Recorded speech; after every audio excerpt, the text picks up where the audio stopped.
The questions that I'm going to ask Dinesh ji are things which are meant for the youth. Many times it so happens that one imagines what is there for me in spirituality.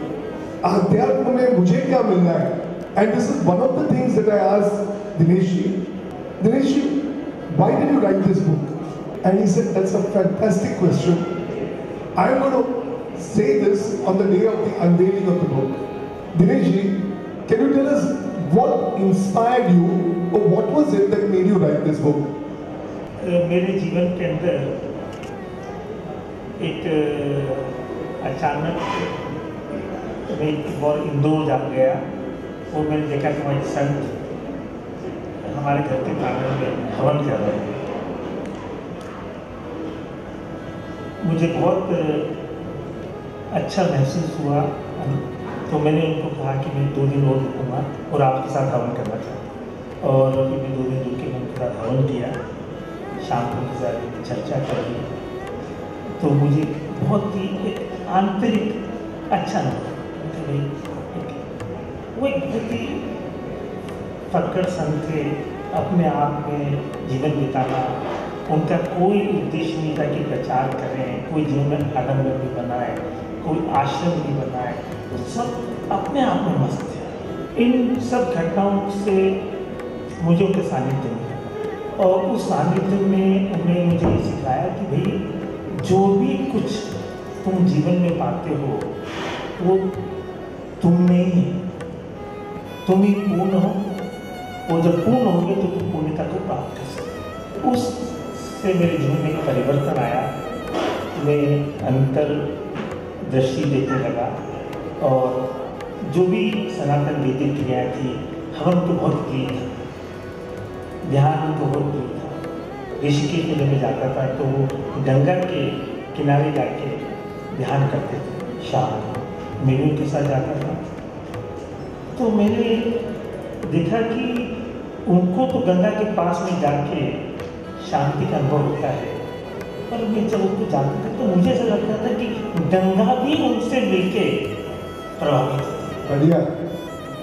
इतना ज़्यादा मन में परिवर्तन प्राप्त करके मुझे लगा कि ये एक से संत हैं और उनके जीवन में बहुत सारी घटनाएँ हैं, और उन्होंने इतने कठिन से कठिन ग्रंथ, जो कि नॉर्मल कोर्स में हम अभी श्रीमद् भागवत कथा सुनते हैं, गीता का पाठ करते हैं, रामायण का पाठ करते हैं, पर उन्होंने त्रिपुरा रहस्य, कठोपनिषद, ये इतने उच्च कोटि के गुणात ग्रंथ हैं, उसका उससे मुझे उन्होंने हमारे पूरे परिवार को, मैं उनकी मैं ही उसका लाभ मिल लिया। हमारा पूरा परिवार उनकी दी हुई पद्धति हवन करते हैं, आज भी करते हैं। सच्चित आनंद का जो अप्रकट रूप है आनंद, वो आनंद हम लोगों ने सोचा कि भाई वो स्वामी जी के सानिध्य में हवन उसका एक रूप था, उस सानिध्य, उस आनंद को हम लोग अनुभव करते हैं और हमने आनंद उत्सव के रूप में उसको हर साल में हम लोग जाते थे। I can say one thing very surely. I have known Dinesh ji now for the past 40 years. I have seen this transformation in him. I have seen what he was. फिर there was एक ऐसी प्रगति हुई कि हमने सोचा ये तो वही दिनेश जी नहीं है जो हम जानते थे। Now दिनेश जी, सवाल पूछना चाहता हूँ, what is it that is there in this book which is not available on Google and which is going to interest people into either getting into spirituality or if they are already into spirituality to get more spiritual? मैं इसके लिए कहूँगा कि जो स्वामी जी के सानिध्य से हम जब मंत्रोच्चार करते हैं या हम जो हवन करते समय सनातन क्रियाओं को, तो हम उस ब्रह्मा, हमारे अंदर जो दिव्य चेतना है उसको प्रकाशित करते हैं। उस प्रकाशित करने से हम उस ब्रह्मांड की जो शक्तियाँ हैं उससे हम उसको जोड़ते हैं, और वो भले हवन के द्वारा हो, मंत्रों के द्वारा हो या आचरण के द्वारा हो, वो चीज़ जो अनुभव से, ऋषियों के अनुभव से जो हमें प्राप्त हुई, वो उसका इसमें उल्लेख है। गूगल आज की तारीख में हम लोग जितने भी हमारे जो संत होते हैं हिंदू, हम उनको आनंद उनके नाम प्रज्ञानंद, विद्यानंद, तो वो जो उसी बात से जो आनंद प्राप्त करते हैं उनका नाम आनंद हो जाता है। तो गूगलानंद जो है ये जो है ये खाली इंफॉर्मेशन दे सकते हैं, इसमें अनुभव नहीं, समझ नहीं हो पाए। तो पढ़ना और आज पढ़ेंगे शाम को भूल जाएंगे। वो ऋषियों की जो बात है, स्वामी जी की चर्चा है, वो इतने कठिन से कठिन गूढ़ तत्व इस किताब में आपको मिलेंगे। वो चीज़ अनुभव के द्वारा प्रकाशित है। तो ये बात सही होगी, as some sages have said, don't quote the Buddha, be the Buddha.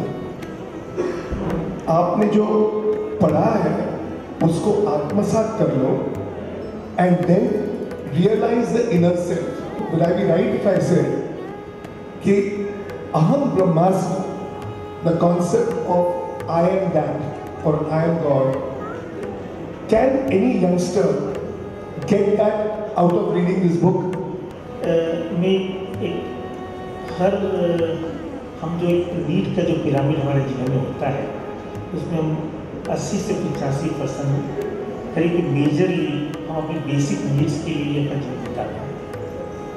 उसके ऊपर हम देखते हैं, उसके ऊपर इन्वॉल्व होते हैं, पास करते हैं तो हम सेफ्टी के, उसके बाद हम इन्वॉल्व होते हैं तो हम यश सम्मान चाहते हैं, और लेस देन 1% से कई गुना कम सेल्फ एक्चुअलाइजेशन पे उस स्थिति के अंदर जब जाते हैं तो हमें उसका अनुभव होता है जो कि ईश्वरी शिवत्व बुद्धत्व है। बुद्ध के जीवन की भी ऐसी चर्चा है कि जब बुद्ध तपस्या कर रहे थे और ईश्वर की प्राप्ति करना चाहते थे तो उनकी जो प्राप्ति की जो इच्छा थी, जो चाह थी, तो उनको ईश्वर प्राप्त नहीं हुआ।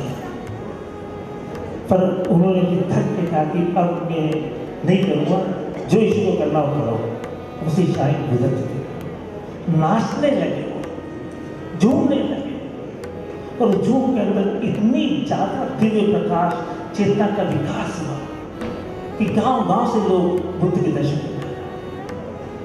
तो ये जो अहम ब्रह्मास्मि है, ये वो हमारा बुद्धत्व है, शिवत्व है, आत्मत्व है, जो हम कोई भी धारा, कोई भी विचारधारा से, भले वो साधना हो, संगीत हो, मंत्रोच्चार हो या हवन हो, उसको यदि प्राप्त करेंगे तो हमें उस असीम आनंद, उस असीम शक्ति का अनुभव होगा और वो हमारे लिए देव होगा। पेज 21 का जो चैप्टर है दिनेश जी, मैंने वो पढ़ लिया। I love the concept which Swamiji has said. He says, change yourself before you change others. तो इस चैप्टर के सिलसिले में what would you like to say? हम यदि कोई भी जीवन के अंदर हमारी कथनी और कथनी में कोई फर्क नहीं होना चाहिए, हम जो हैं सो हैं। इसके बारे में हमारे फादर यूज्ड टू से वन थिंग से कि खुदी को कर बुलंद इतना, खुदी को कर बुलंद इतना, हर तकदीर से पहले खुदा खुद बंदे से पूछे कि बता तेरी है। वाह वाह। सो हर व्यक्ति के अंदर अपरंपार शक्ति है, उस शक्ति को कुछ सनातन क्रियाओं को हम जीवन में अमल में लाए, मंत्रोच्चार। अच्छा, ये भी कहना चाहूँगा, लोग गूगल में देखते हैं कि भाई हम महामृत्युंजय का जाप कर रहे हैं, गायत्री मंत्र का जाप कर रहे हैं, शिव का जो सिद्ध मंत्र है, ओम नमः शिवाय, वो कर रहे हैं। ये सब मंत्रों के द्वारा भी वो एक तरीका है, तो शिवत्व को, हम ब्रह्मास्मि को या हम उस शक्ति को प्रकाशित करें। इस पुस्तक के अंदर स्वामी जी ने इसको इतना डिटेल त्रिपुरा रहस्य, उसमें जीवन के क्या क्या कंडेंस ज्ञान है, कठोपनिषद, मृत्यु के बाद में क्या होगा, किसी मुनि के बाद, इतने इतनी अच्छी चर्चाओं का विश्लेषण हुआ है, आप जब भी शांत होंगे और उसको पढ़ेंगे तो आपको बहुत अच्छा लगेगा। I think we will be able to get all solution, all questions in the book. Dinesh ji, last सवाल पूछूंगा मैं आपको। बुक के एंड में आनंदोत्सव पे काफी कुछ लिखा है, तो can you tell us what is the beginning और where is the beginning and where is the end of the concept of आनंदोत्सव? आनंदोत्सव हमारे परिवार में अभी तक चल रहा है। हमारा परिवार बढ़ रहा है, हम बच्चों में आनंद देख रहे हैं, हम मिलने में आनंद देख रहे हैं। आनंद एक अनुभूति है जो कि स्वयं के अंदर होती है और उसको आपको स्वयं प्राप्त करना पड़ेगा। और जब वो आनंद की छोटी सी भी लहर हमारे अंदर एक भी उसमें चस्का लगेगा तो इतना ज़्यादा उसको प्रभाव होगा कि हम उसको संभाल नहीं पाएंगे जैसे बुद्ध कर रहे हैं। आनंद is something which is inner being, and once it comes, सागर के ढेरों की तरह वो बाहर निकलेगा। So the beginning would be inner realization, and the end would be self-realized.